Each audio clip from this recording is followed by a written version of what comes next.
The COP is the highest decision-making body of the United Nations Framework Convention on Climate Change, or the UNFCCC, which meets annually to address climate change and its cross-cutting issues. And to give us an update on the Philippines' priorities and to ensure that the country's positions in deliberations and negotiations during the summit are heard, we have with us Department of Environment and Natural Resources Secretary Maria Antonia Yulo Loyzaga, who joins us via Zoom from Dubai, and Department of Foreign Affairs Assistant Secretary for United Nations and other organizations, Maria Teresa T. Almojuela. Good afternoon, Secretary Loyzaga and ASEC Almojuela. Good afternoon. Okay, let's start with you, ASEC, since you're here. Go ahead, ma'am. Good afternoon to all of you. Thank you for inviting us to this press briefing. I am happy to present the working program of the President for his attendance in COP28. He will leave Manila tomorrow morning and arrive in Dubai late afternoon of November 30. His first program there will be a meeting with the Filipino community. The following 2 days will be mainly his engagements related to COP28, and he will address the World Climate Action Summit together with other leaders, and he will also have important bilateral meetings on these 2 days. The first program of December 1 for the President is the opening of the Philippine Pavilion. Shortly after, he will be the keynote speaker in a side event that we are organizing together with the government of Kenya and the IOM Director General. This side event will be about the Philippines leading and pushing for a stronger global consensus on the nexus between climate change and migration.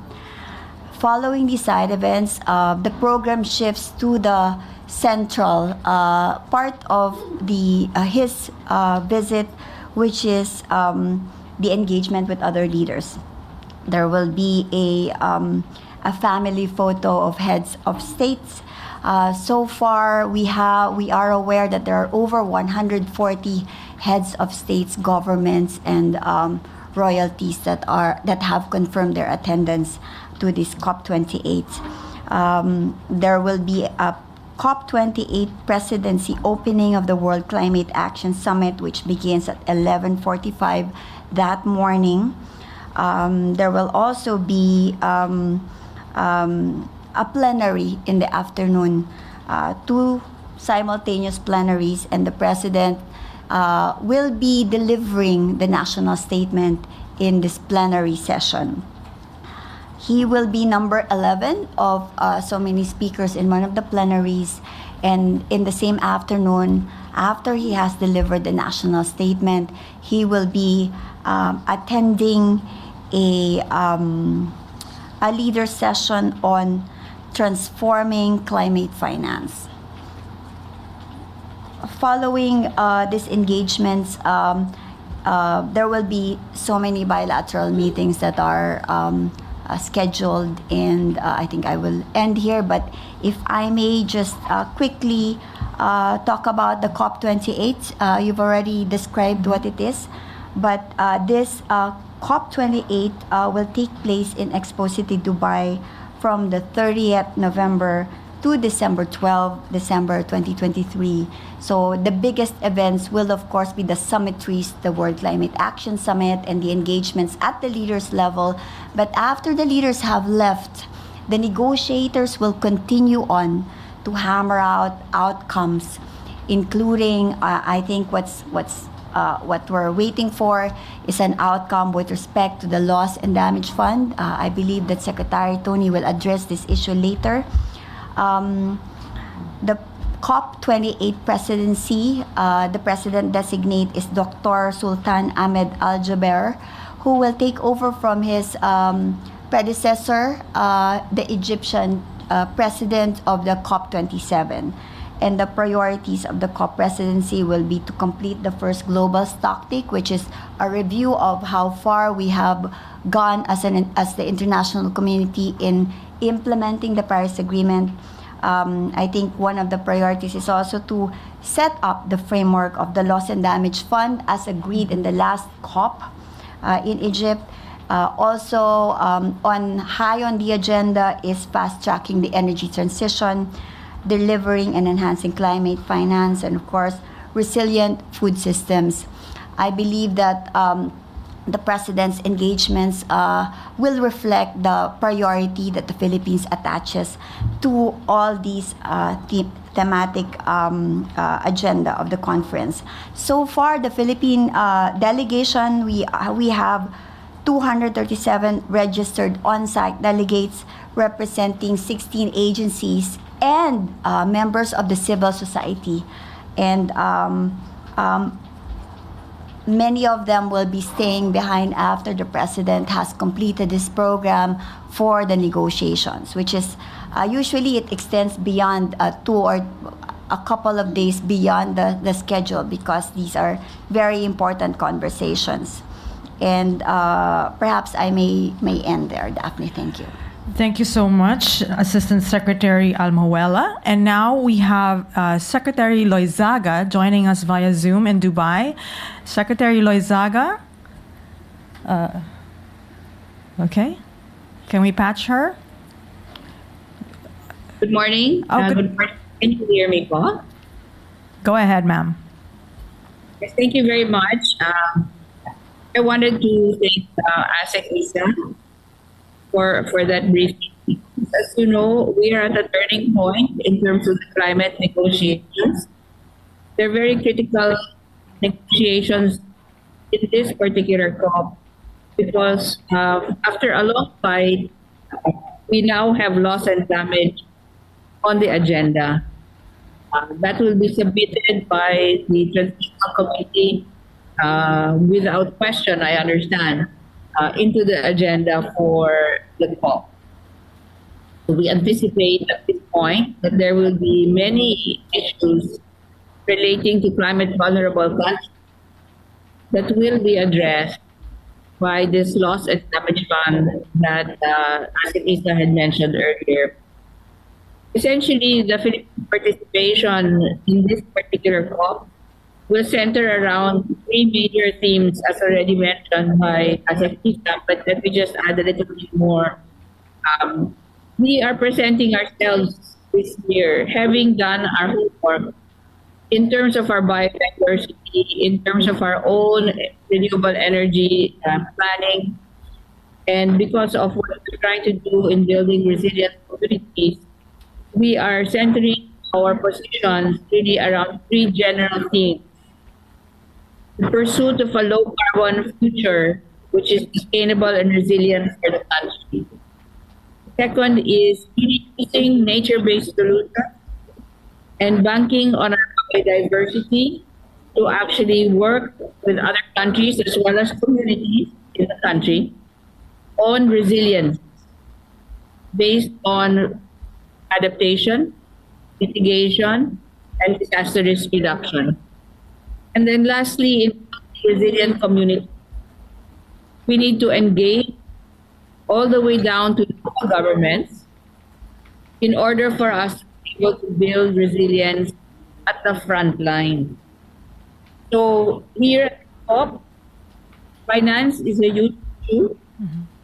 We are working on 7 major negotiating work streams: loss and damage, climate finance, adaptation, mitigation, the global stocktake, the just transition, especially of our labor, towards a renewable energy future, but also specifically our concerns about reskilling and upskilling of our workforce. And finally, what we call Article 6, which is how we cooperate with each other globally. So there are very complex negotiations ahead, but we are well prepared. I want to say that this is a whole of government approach. So we have... Hello, can you hear me? Yes, you're still on. Go ahead. Yes. So we have DOF, DOE, DOLE, and DMW. We have DA as well, and of course NEDA, DOH, of course DNR, of course CCC. All of us are working together. We have a small Philippine Pavilion, something that we are able to actually manage. But in that pavilion, there will be 32 major side events that will be co-hosted by everyone. So I hope that I'm happy to take any questions that you might have.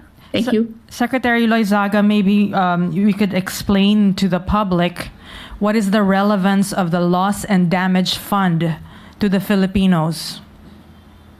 Thank you very much, Daphne. Loss and Damage Fund is extremely important because, as we know, there are losses and damages that are beyond our ability to finance. And that means if we have sea level rise, we have massive destruction. As you know, in the last super typhoons, from Yolanda all the way to Quinta, Raleigh, Goni, and as well as Rai, no, our Odette, the intensity of these tropical cyclones have actually crossed multiple regions, some as many as 11 regions whenever they hit us. So the cost of really trying to recoup and recover from this is way beyond what we are able to afford as a country. There are other countries who are similarly vulnerable, especially the Pacific countries. They are subjected to sea level rise plus the multiple hazards that are associated with climate change.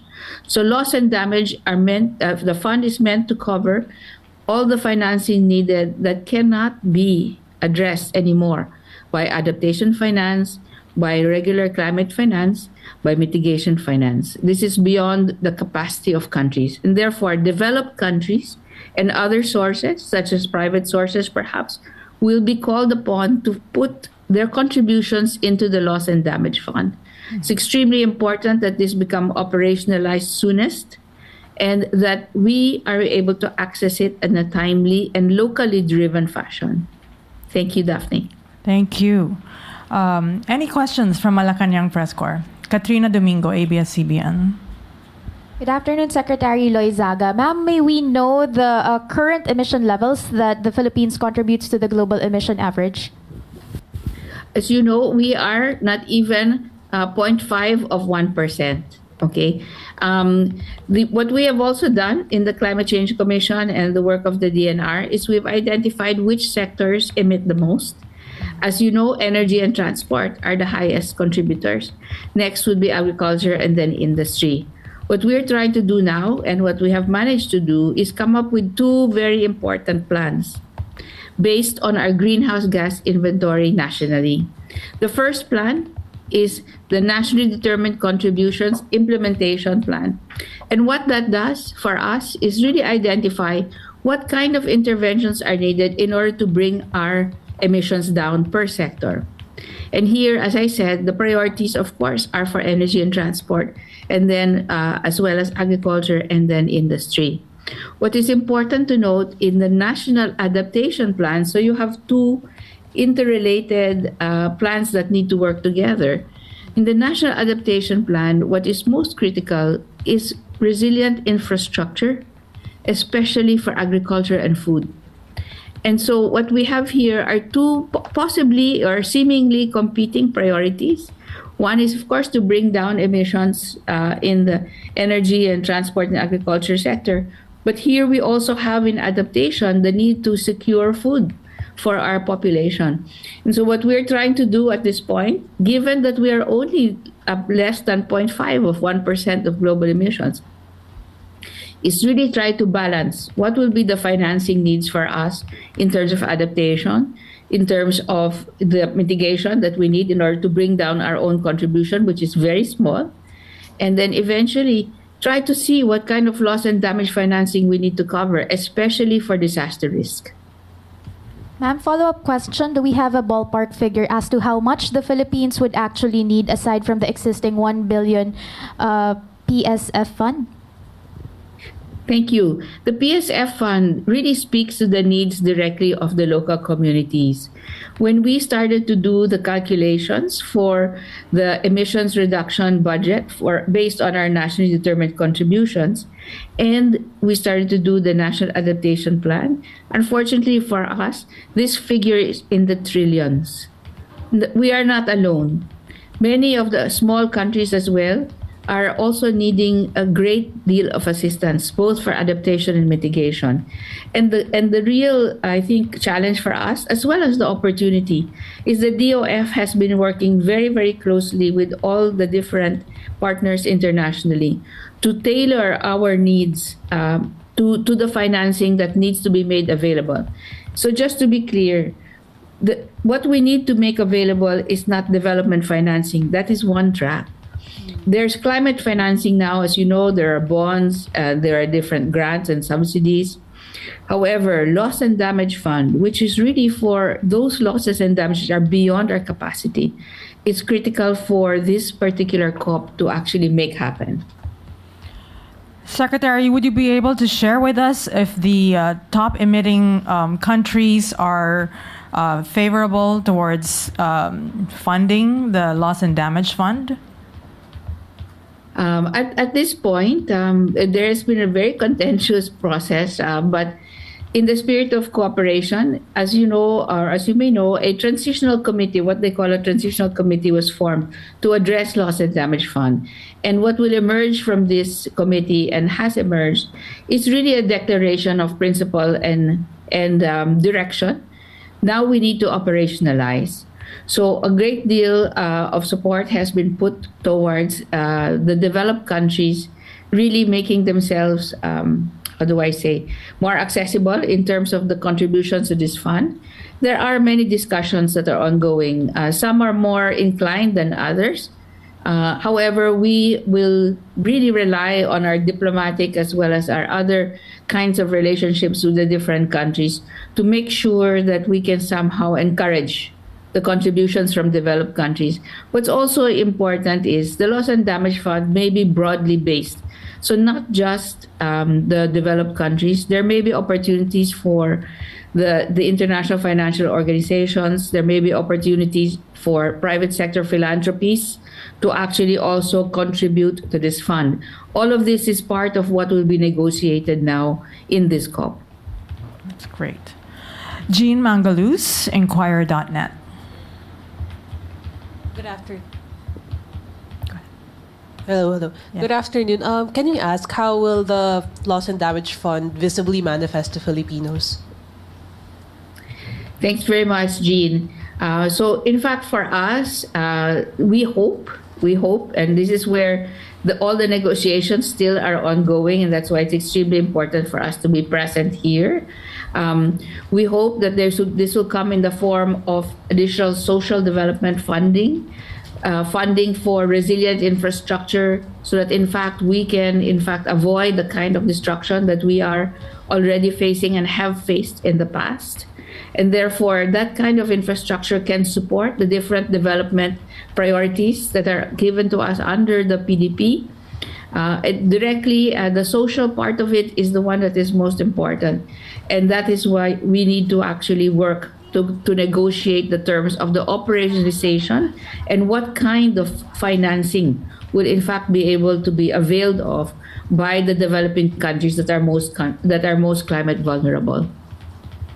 Okay. Ivan Myrina, GMA 7.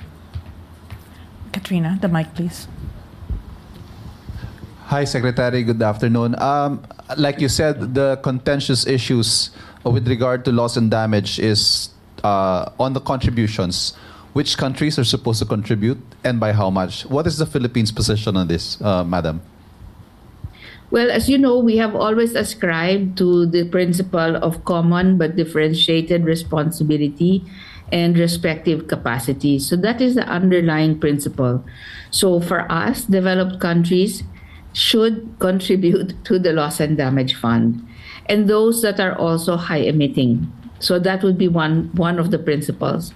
Secondly, we are open to other sources of funding other than sovereign sources. And the real issue here is many of the developed countries themselves have their own priorities, and some of them are actually not in a great financial position as well.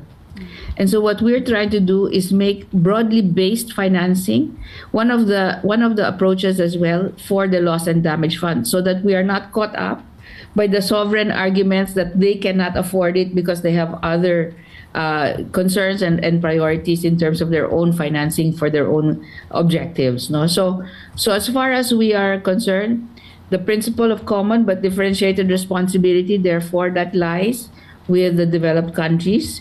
However, we are open to broadening the sources, and that's where the use of private sector funding, the use of innovative financing from the different international financial organizations is actually the most important as well. Sorry. Ma'am, I'd like to take advantage of my turn to ask, although this is a domestic issue, I understand the two projects of the Pasay Eco-City reclamation has been given the green light already to resume reclamation activities. May we know the basis of this decision, ma'am? Ivan, thank you. Just to clarify for everyone, I said from the beginning, in fact, to this group as well, so I hope you will recall, there are two processes that the DNR is undertaking. The first one is the compliance review process. No? The compliance review process is taking a look at the ECC and the area clearances of all those that were given the go-ahead to see whether they have actually complied with the conditions. Some of the ECC and area clearance terms were given on certain conditionalities. And so we are trying to, in fact, address the compliance to those conditionalities, not in the post, but now, no, in terms of the review process. The second process, if you will recall, is the cumulative impact assessment. This is the scientific analysis needed in order for us to determine what is the cumulative impact of all of these projects in terms of the fulfillment of the mandamus order by the DNR as the lead implementing agency. So what we are able to do is evaluate and assess compliance. We do not suspend, we do not lift the suspension. That is a matter for the PRA. Okay. Jean Mangalus. Hi, ma'am. I'd like to follow up on Servan's question. So are you saying explicitly that these two reclamation projects have passed these qualifications from the DNR? There were several technical conferences called because there were some findings and observations, and after they complied with what was required documentation wise and then review wise as well overall, the DNR actually submitted a report, and they had in fact substantially complied. Okay. Any other questions about COP28? Katrina, please. Thank you. Hi, ma'am. In 2021, the Philippines has set its NDC to a 75% GHG. May we know how far we are at reaching that goal? So the NDC actually provides for a reduction of 75% of our GHG emissions conditionally. And the second one would be the 25%, which we were somehow, I would say, committed to. Those figures, actually, just to recall, didn't come in 2021. They came much sooner. Those were figures that were released during the Aquino administration. So what we are trying to do at this point is we're doing a thorough review of our GHG inventory, looking at the implications as far as the implementation of what we will need to do as committed under the old figures, this 75-25, okay? And looking at the adaptation cost as well. So here we are at a point where we actually need to review the 75-25 as well. So as far as our own performance, it has not really shifted. We remain at the levels that we were, less than 0.5 of 1%. Okay. Follow up? Ma'am, for ASEC, Teresa, ma'am, you mentioned that the president will hold several bilateral meetings on the sidelines of COP28. May we know which countries have already confirmed these meetings with our president? At this point, these bilateral meetings are subject of consultations, and I think we will have more clarity on which meetings will actually take place. But around how many countries are we talking about? Maybe a dozen or more, because some of these requests are made in the venue during at the sidelines, so we're not sure at this time. But right now we're working on a dozen bilateral meetings for the president. You mentioned the sidelines, and also Secretary Loyzaga. We have a pavilion, you said. Could you tell us a little bit more about what side events you are planning? Yes, well, thank you very much, Daphne. And, when we use the word pavilion, I'd like to, it has a rather grand connotation. But we have a rather modest one. It's just over 100 square meters. And what we are able to do there is host side events, as I mentioned earlier. So the pavilion actually be opened by the president himself. And so we're very grateful for that, because otherwise we would not have the kind of attention we feel now in terms of what will go on in the pavilion. So in the pavilion, there will be side events by the DOST, which will be showcasing its own science and technology achievements in terms of climate data and risk governance. We have a number of events with the DOF, with Secretary Ben Diokno, actually with panels consisting of our partners in the ADB and other financial organizations. We have DOE hosting a number of events. I believe there are 4, if I'm not mistaken, on the Energy Day. We have the DA also featuring sustainable agriculture and climate resilient agriculture. So DOH also has a number of events on health systems and climate. We have a number of nature-based panels that will also be at the side events, and DNR has taken a role in that. All in all, there are 32 side events that will be held. Each day of the negotiations, there is a specific theme that the UNFCCC has outlined. So we have followed that theme. We also have several panels on gender and climate and resilience of women in particular. And there is a day for youth as well. And so we do have a youth representative on the delegation. Okay, thank you. Thank you, Secretary. Any other questions? Alan Francisco, PTV4. Hi, Sec. Good afternoon.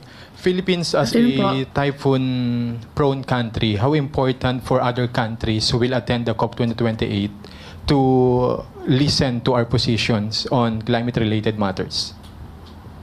Thanks very much. That's a great question. The Philippines is one of the climate vulnerable countries, no? So we are actually part also of the G77, so the group of developing countries, no?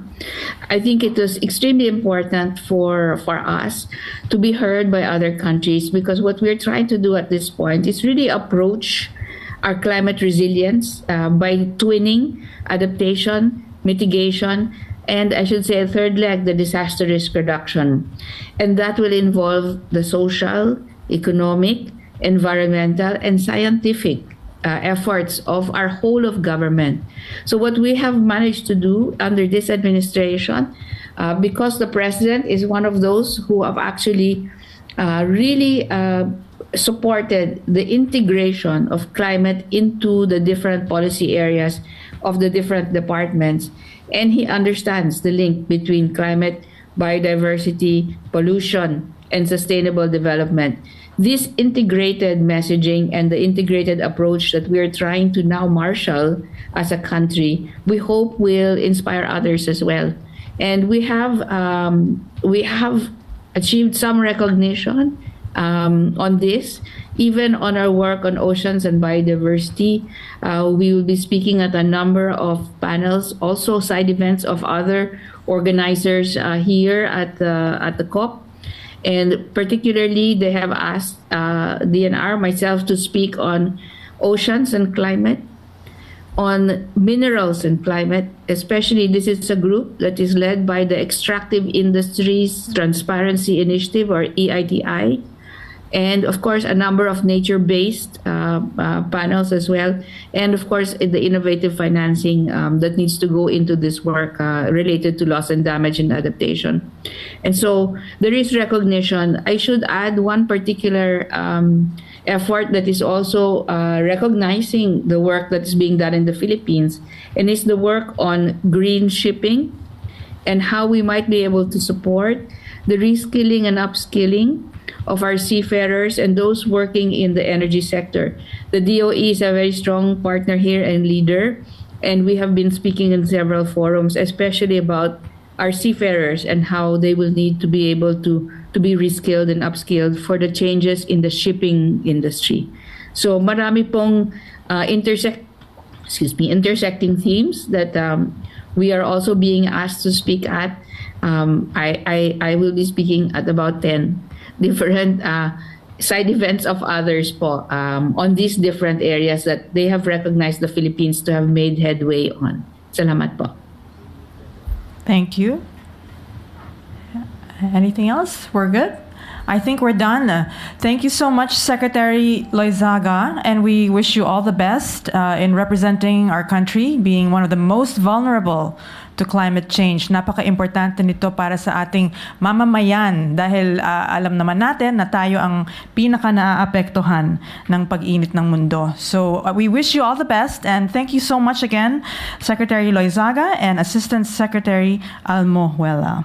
Thank you. Magandang hapon, Malacañang Press Corps. Thank you.